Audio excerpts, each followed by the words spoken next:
An Ayaa Irene pe kweko ngwinye bora. Ayaa Irene matwal pe kweko ngwinye bora. Jo Mich pe kweko ngwinye bora. Unek pe kweko ngwinye bora. Lutino pa kuku eni. Ma onywelo kila yat. Megi kila yat. Mien ginye akelo. Tuan la yat mo ma uyuek. Ipa joko lo la yat mo da nek dano ki yat.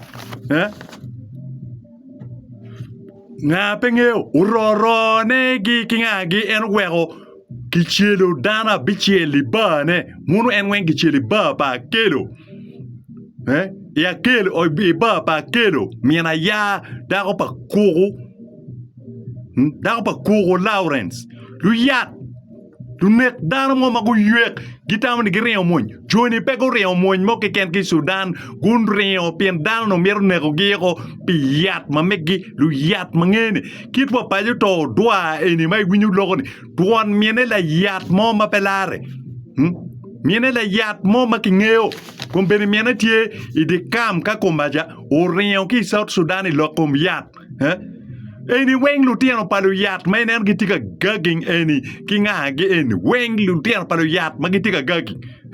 atek kono Grace pa Olaba eni la yat miene be la nego kombe da tek kono dago pa Olaba ni wa mutaka pe iro chien marom gangi chien menego dano atek pa ba kono Grace pa Olaba eni ni kiriemo miene ki yei Pilo kom yat family gi ka chel gi wona ke riam gi ki ye ka don gu bino go onyo mangi go onyo nyagi igenero ipajo adonyi ma udonyi gi pajo kun ke riam gi lokum yat ki Western Equatoria ki kwera ngwingi bona Lutino pa Luyat mo ma kongi pega en Susan Carlos eno mai winu logoni Susan Carlos la mien Susan Carlos gen kid mien Ayaa gen kida kelo gen lumego ma wana nge weng fail gen fail gite bora en lokom gi weng tie paje to doa atie komberi ki list ma ging dar ma mien ne nego ge ko weng more details pa ya gite kan ki jogi kira mien ge nego ki dano kumbela no details mo ken magi chwala ki Uganda kira mien ge nego ki dano ki refugee camp kuja kira mien ge uno kero yari la choi walu la cho mo bene ki mo lo kon la yat mo bangene so Lutino ene mai nen gitime ni gigeno kingo internet gitika time ni gigeno yat pa mien ge nyo nek Lutino pa du nego ma wona choli kiru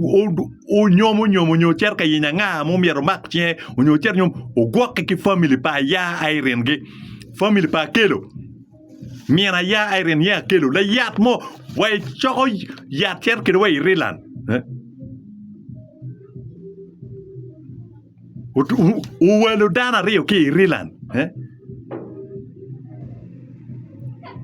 I quiero ki yat con rio itika timeni rio chalo ria yela iti rilan furi cer ki yat me cer ka nego dano ena chuli ma minge bene fut gi bir en ka chwa dano ma ming chala yagi ma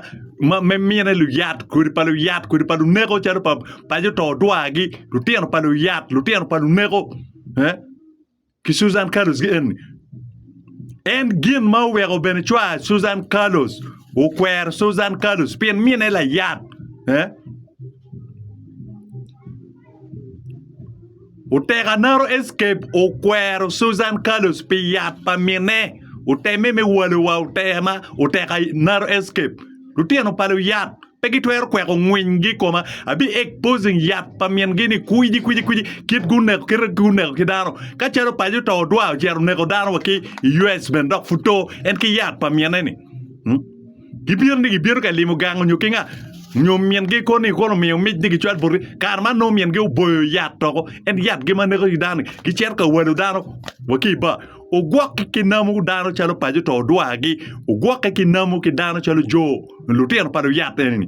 pien mien ge fonyo dano ko fonyo ge ko kit magi nego dano ke ki yat kit magi walu ke dano ke yat ugwa ke gona chuli ana wali logati pena pa luo la ming mo ki ken dok pa luo la ten para yat mo at pa ki gang yat ka no upedi gang bot bo kuyen wo twiu ko wigi ka wo ko wigi wo tono jer ken ming wen win chet gi wen nya gi wen wet ming gi a ko wen ki yat gini Luyat chalo pa to dwa gini ka do bet gang bot way Uganda kuja uno wa tono yat way mane wa tono yat way mane way ot ire wen we nge ko ni yat in kay mer nek dano in ben mer bet wek ki niki tien pa yat pe kwa ngwin gi ko ma lié mo ma wu ma te unega chuli ento degni pegi loge ye o time ni rio mo kon pe rio mo mo ki ken rio yat pa megi wu kin berka nego dano i South Sudan kon kwene i ye megi wu berka nek i di kam biyali megi wu berka nek way di kam i kit gum kom beri mien pa to futi ka mete ki nego dano way kam ka komba tu yat mo ma kon gi pega mien gi fonyo gi kin me yaw kui dol Pien yat kati family pa jumani gaka mor wangi erwe ner walu tien no tilu yat kit gu chet gu non gang gi bene ken gi ne pe mogo pien ngo chwalo yat pa mien ni me cher ka walu dano way gang ka chwar gi kit mu non kidako no yat chadi gaka fugo chwinye miri nek dano konen man kira file pa mien pa yuto udwa pa file pa yuto udwa file pa ya benetika kaen file pa Grace pa lava genu la mingmo la poya ni kweko nyara ini kweko nyari bon nga kun yat lutiano pa yat mugu dok go iye ka ngaden kay twel dok minimum ala yat ki ye kuida chie kar ki ngunu ki ye pilo ka yat ki wayni kera dong en dong ngew ne ko dano ki yat to twali ki ngunu chieo en ki ngunu ching mien Grace Grace pa lava en ko Grace malunga ne attack pa do ba kitamo ni gigeo yat gi magina ko ki dano ni gi lu ker nying lu ba ko ngi ni wek nen ni gen dar pa do ba kun lu yat lu ne ko mo ma kon gi pere la tien para yat mo pe bir ko ngwinye borba an chalo bad news la tien para yat mo pe kwero ngwinye borra la yat kila tal ka pe bir ka exposing yat te ki tal pa miena gi ki may gangini chi bi nyipe komi pa bi niri ki yatani so an ma chalo Daniel so ka bi kwero ngwingiro atero yat duju me gangi kirelu nego kere dan mer chalo pa to doa gini ko ni yana mo kong o Uganda dan jara ya gini ka o Uganda inero beruka wiero ngwinye to kene idia chuli kenu ya chuli kikit gum pe o South Sudan dok be pe o kam biyale pien kiti yinye ma nega tieno palu yat mi gi fonye gi kid yat ki nego dano ki yat eno bira kwego ngwinye kanyi ibira ka fonyo nga dano ko nga ibira fonyo ngat mo ma yin la tien para yat kiti yinya so detail pa yagi eni ma mien geu nego kere ki dano ikgenni wen ti bar en go be exposing kuidi gingea so la yat tere ngar chwa la yat chala dano akelu eni mera ya en mala yat ngat mai ken ma chwa yagi en ki akelu ki family pa jo geni mun no be ngat la yat